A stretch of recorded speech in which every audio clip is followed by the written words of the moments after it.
نحمده ونصلي على رسوله الكريم أما بعد أعوذ بالله السميع العليم من الشيطان الرجيم وكذلك جعلناكم أمة وسطا. محترم سامعین،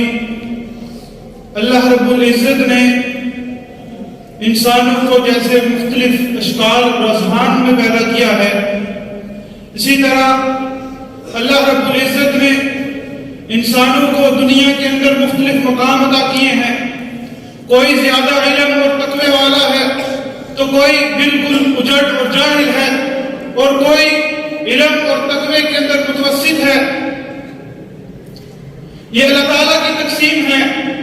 اور اسلام ہمیں اس بات کی اجازت تو دیتا ہے کہ جو آپ سے بلندتر ہے علم اور تقوی کے اندر، اس شخص کی بات کو مانا جائے، اس سے سوال کیا جائے، اس کے پاس بیٹھا جائے، اس سے استفادہ کیا جائے. لیکن اسلام اس بات کی اجازت نہیں دیتا کہ اس شخص کو تمام کمزوریوں سے بالا پر سمجھ کر اس کی تقلید کی جائے، یا تمام کمزوریوں سے بالا تر سمجھ کر آنکھیں بند کر اس کی باتوں کو مانا جائے. اسلام ہمیں اس بات کی اجازت نہیں دیتا، بلکہ اللہ کا قرآن تو یہ کہتا ہے ما كان لبشر ان يؤتيه الله الكتاب والحكمة والنبوة ثم يقول للناس كونوا عبادا لي، کہ کسی آدمی کے لیے، کسی بشر کے لیے جائز نہیں کہ اللہ اسے کتاب و حکمت اور نبوت تک ادا کر دے، وہ کہے کہ اللہ کو چھوڑ کر میرے بندے بن جاؤ. حضرات، قرآن کریم اور اسلام کا یہ مزاج نہیں ہے، بلکہ اللہ رب العزت نے تو اتخذوا احبارهم ورهبانهم اربابا من دون اللہ کہہ کر اس بات کا رد کیا ہے، اور کہیں قرآن کریم نے اس کو غلو قرار دے کر اس بات کا حکم دیا لا تغلوا فی دینکم، اپنے دین کے اندر غلو نہ کرو. کوئی نیک ہے تو ہے،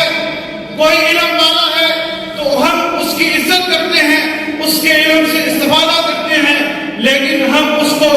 اپنا اقتدا، اپنا مقتدا نہیں مانتے، اور ہم آنکھیں بند کر کے اس کی پیروی نہیں کرتے. حضرات، امت کے اندر لوگوں نے شخصیت پرستی کو رواج دیا، اور پیری اور مرجی کے نام سے، اور تقلید شخصی کے نام سے، اور شریعت اور طریقت کی مضمون تقسیم کے نام سے شخصیت پرستی کو رواج دیا. حالانکہ اسلام کا مزاج یہ ہے کہ ابو بکر صدیق جو انبیاء کے بعد سب سے افضل ترین ہستی ہیں، جب وہ بھی خلافت سنبھالتے ہیں تو کہتے ہیں ان احسنت فاعلونی، کہ اگر میں اچھا کام کروں تو میری مدد کرنا، وَإِنْ أَسَأْتُ فَقَوِّمُونِي، اور اگر میں کوئی غلط کام کروں تو میری اصلاح کرنا.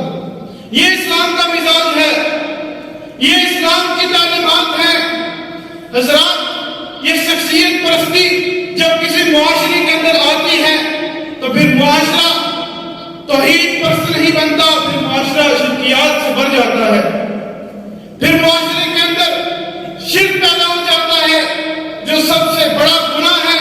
اور اگر ہم معاشرے کو توحید پرست بنانا چاہتے ہیں تو ہمیں شخصیت پرستی کو چھوڑ کر اللہ کے قرآن کو اور محمد رسول اللہ صلی اللہ علیہ وسلم کے فرمان کو حاکم بنانا ہوگا. حضرات، یہی شخصیت پرستی ہے کہ اگر اس کو کسی معاشرے کے اندر کوئی معاشرہ اس کو اپنا اوڑھنا بچھونا بنا لے تو معاشرہ فرقہ پرستی جیسے گناہ میں مبتلا ہو جاتا ہے. آپ دیکھیے جتنے بھی فرقے اس وقت موجود ہیں، اکثریت اس طرح ہے کہ ان کی کسی خاص شخصیت کے ساتھ ہر درجے کی وابستگی ہے، اس وجہ سے اس فرقے کی بنیاد رکھی گئی. تو میرے بھائیوں، شخصیت پرستی ایک ایسا گناہ ہے کہ جب انسان اس کو کر لیتا ہے تو یہ انسان کو جاہل رہنے دیتی ہے. جو شخص شخصیت پرستی کرتا ہے وہ ہمیشہ کے لیے جاہل رہتا ہے. حالانکہ اسلام کا مزاج کیا ہے؟ فَاعْلَمْ أَنَّهُ لَا إِلَهَ إِلَّا اللَّهُ، کہ جب تم نے کلمہ پڑھنا ہے، توحید کا اقرار کرنا ہے، اس سے پہلے بھی تمہیں علم کی وادیوں میں جانا پڑے گا. اس لیے میں کہتا ہوں کہ آؤ اس صفت کو اختیار کرو جس کا اللہ رب العزت نے بیان کیا ہے، وَكَذَلِكَ جَعَلْنَاكُمْ أُمَّةً وَسَطًا، کہ اللہ نے اس امت کو معتدل امت بنایا ہے۔ اللہ رب العزت نے اس امت کو معتدل امت بنایا ہے، جو افراط سے بھی پاک ہے اور تفریط سے بھی پاک ہے، جو شخصیت کو اس کا حق دیتی ہے، محمد رسول اللہ صلی اللہ علیہ وسلم کو ان کا حق دیتی ہے اور اللہ کو اس کا حق دیتی ہے۔ اللہ تعالیٰ ہمیں عمل کی توفیق عطا فرمائے۔ وما علینا